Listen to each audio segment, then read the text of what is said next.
Hello everyone, welcome to TSN Education. Today we are going to study History Class 7, Chapter 4,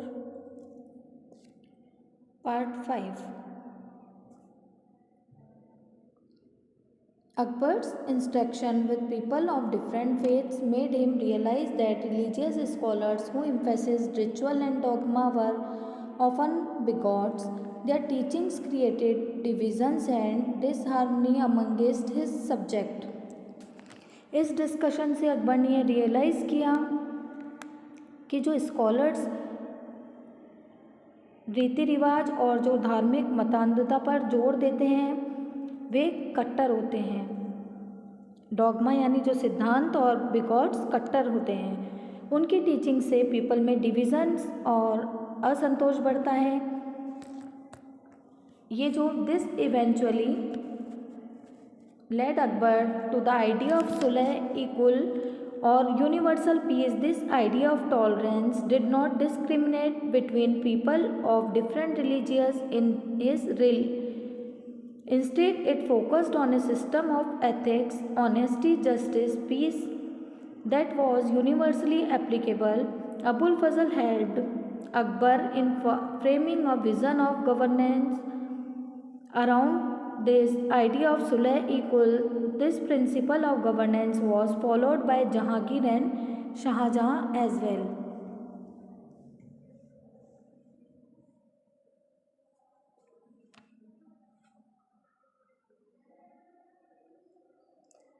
ये experience Akbar को सुलह कुल या universal peace जो है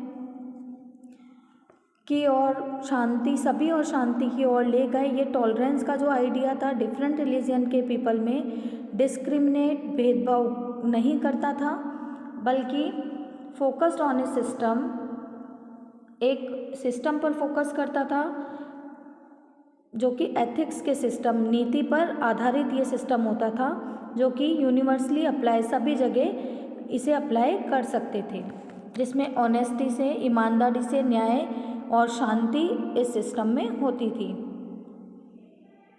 Abul Fazal helped Akbar in framing a vision of governance around this idea of sulh equal.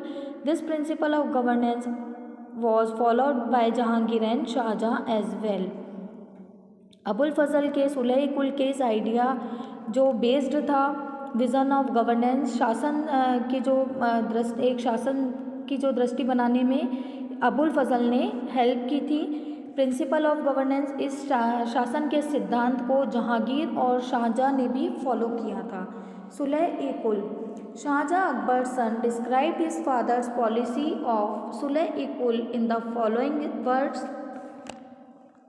Akbar की सुलह equal की policy को उनके सन जहांगीर ने इन वर्ड्स में डिस्क्राइब किया है.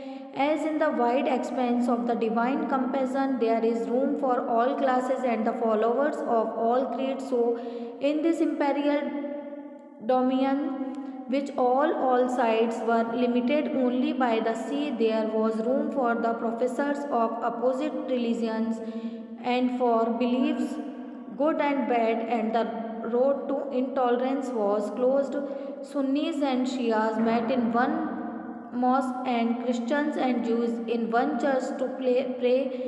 His constantly followed the principle of universal peace. Sulah equal. Akbar की सुलह इक्वल की जो पॉलिसी थी उसे उनके सन जहांगीर ने इन वर्ड्स में डिस्क्राइब किया है. डिवाइन कंपेरिजन जहाँ सभी क्लासेस के जो फॉलोअर्स और क्रीड्स के लिए एक ही जगह एक ही रूम है. उनके लिए एक जो बिग एम्पायर है एक विशाल एम्पायर जिसके ऑल साइड्स की बाउंड्रीज़ को एक सीज से जो निर्धारित किया गया है. अलग अलग रिलीजियंस के लिए भी एक ही प्लेस था. गुड और बैड बिलीव्स के लिए भी अच्छे और बुरे विचारों के लिए अच्छे मत के लिए भी एक ही स्थान था. यहाँ टॉलरेंस का वे क्लोज था. शिया और सुन्नी जो मुस्लिम्स हैं वो एक ही मॉस्क में एक ही जगह मिलते थे. क्रिश्चियंस और जो जूइस ईसाई और यहूदी धर्म के जो लोग हैं एक ही चर्च में प्रे करते थे. His consistently followed the principal.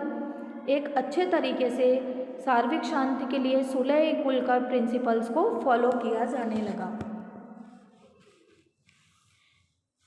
The Mughal empire in the 17th century and after 17th century, और उसके बाद Mughal empire, the administrative and military efficiency of the Mughal empire led to great economic and commercial prosperity.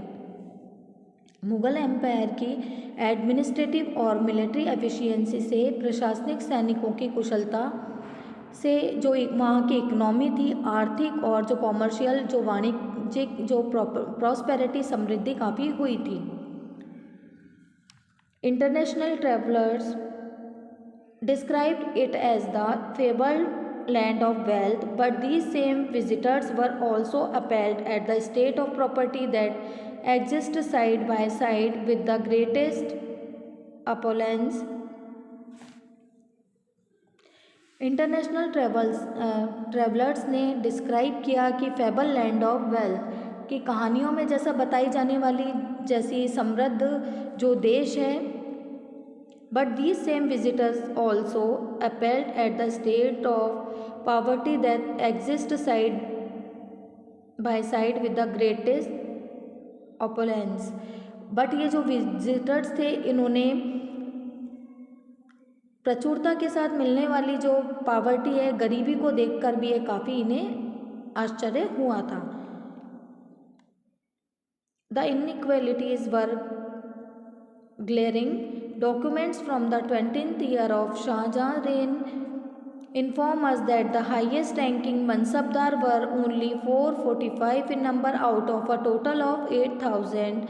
This small number, a mere 5.6% of the total number of mansabdar, received 61.5% of the total estimate revenue of the empire as salaries for themselves and their troopers.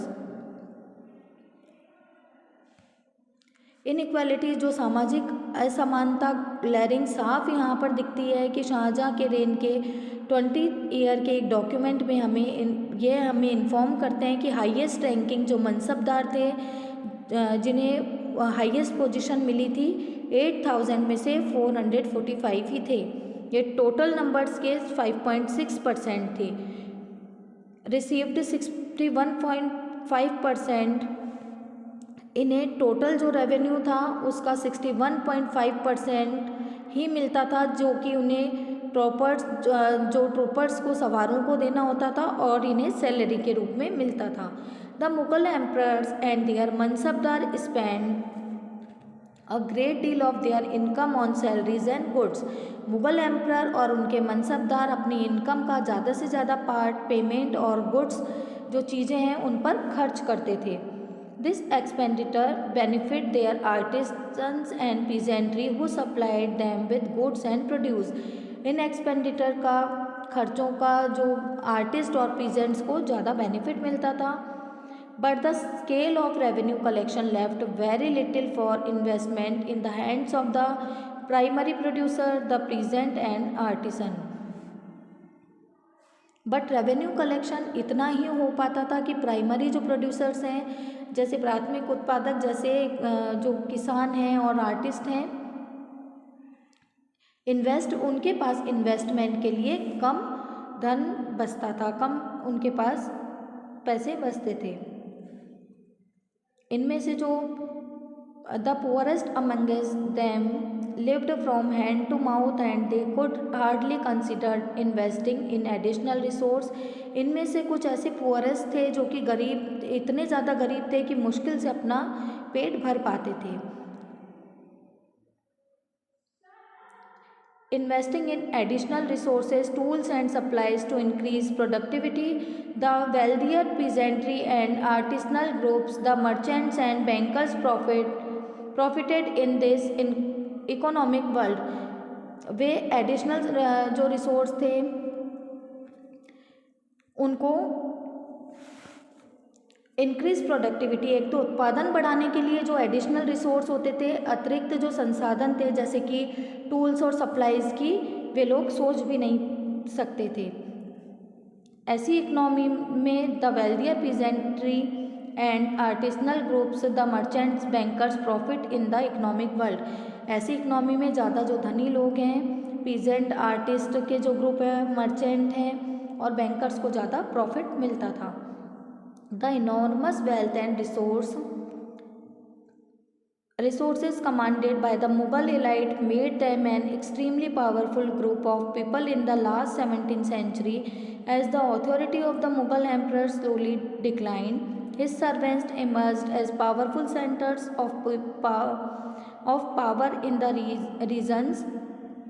Mughals जो elite थे, कुलीन जो वर्ग थे, enormous उनके पास wealth थी, काफ़ी धन और संसाधन थे, जिसके कारण वे 17th सेंचुरी के एंड में एक्सट्रीमली बहुत ज़्यादा पावरफुल हो गए थे,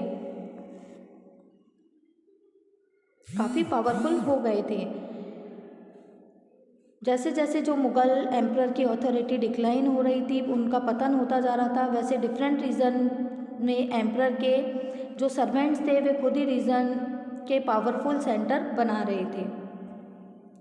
they constitute new dynasties and held command to province like Hyderabad and Awadh, although they continue to recognize the Mughal emperor in Delhi as their master. By the 18th century, the provinces of the empire had consolidated their independent political identities.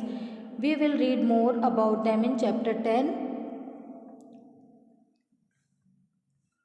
यहाँ कुछ new dynasty भी थी, वंश भी स्थापित हुए थे, जैसे हैदराबाद और अवध में भी कंट्रोल किया गया और दिल्ली के जो मुग़ल एम्परर को अपने मास्टर के रूप में वे लोग रिकॉग्नाइज करते थे, मान्यता देते थे। 18th सेंचुरी तक एम्पायर के कई प्रोविंसेस जो थे अपनी अपने आप को इंडिपेंडेंट एक पॉलिटिकल आइडेंटिटी, स्वतंत्र राजनीतिक जो पहचान बना चुके थे। इसके बारे में हम चैप्टर 10 में आगे कंटिन्यू करेंगे। Kings and queens, there were several great monarchs all near contemporaries in different parts of the world in the 16th century. 16th century में वर्ल्ड के डिफरेंट पार्ट्स में मुगल्स जो थे उनके कई ऐसे समकालीन कंटेम्परीज भी ग्रेट मोनार्क थे। इसमें these included the ruler of Ottoman Turkey, Sultan Suleiman 1520 to 1566. During his rule, the Ottoman state expanded into Europe, seizing Hungary and beizing Austria. इनमें ऑटोमन टर्की के सुल्तान सुलेमान जो कि 1520 से 1566 तक इसमें इंक्लूड है। ड्यूरिंग हिज रूल, उनके रूल के टाइम ऑटोमन के स्टेट को यूरोप तक एक्सपेंड किया गया। उन्होंने हंगरी, बीजिंग और ऑस्ट्रिया को सीज किया। His armies also seized Baghdad and Iran. उनकी आर्मीज़ ने बगदाद और ईरान को भी सीज किया, अपने अधिकार में ले लिया। Much of North America, North Africa के बहुत ज़्यादा पार्ट को all the way into Morocco Ottoman authority. और कुछ ऐसे पार्ट थे जो कि ऑटोमन की अथॉरिटी को एक्सेप्ट करते थे। Suleiman also reconstruct the Ottoman navy. Suleiman ने जो ऑटोमन नेवी थी उसको रिकन्स्ट्रक्ट किया। Its domination over the eastern Mediterranean brought the navy into competition with Spain.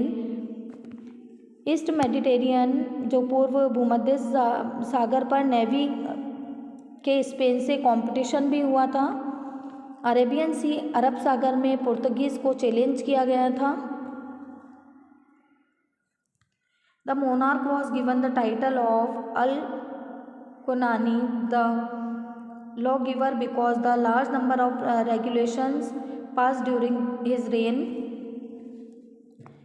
Monarch जो सम्राट को अल कानूनी विधि का निर्माता एक टाइटल दिया गया था, क्योंकि उनके जो रेन में ही लार्ज नंबर ऑफ रेगुलेशंस, बड़ी संख्या में नियम और कानून बनाए गए थे।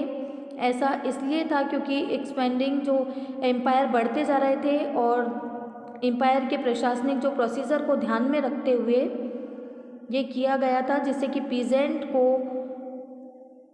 फोर्स मतलब मजदूरी और एक्स्ट्रा ऑर्डिनरी जो टैक्स हैं उससे बचाया जा सके। Later in the 17th century when public order decline the Ottoman domains, the reign of Suleiman Qanuni was remembered as a period of ideal governance.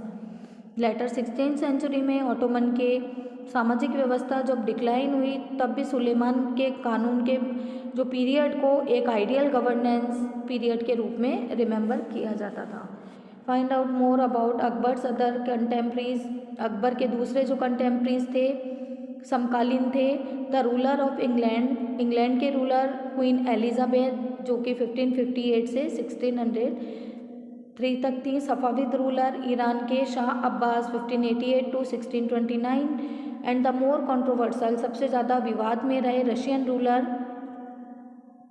Tsar Ivan fourth Vasilyevich, जिन्हें कि even the terrible कहा जाता था। आपका chapter complete है।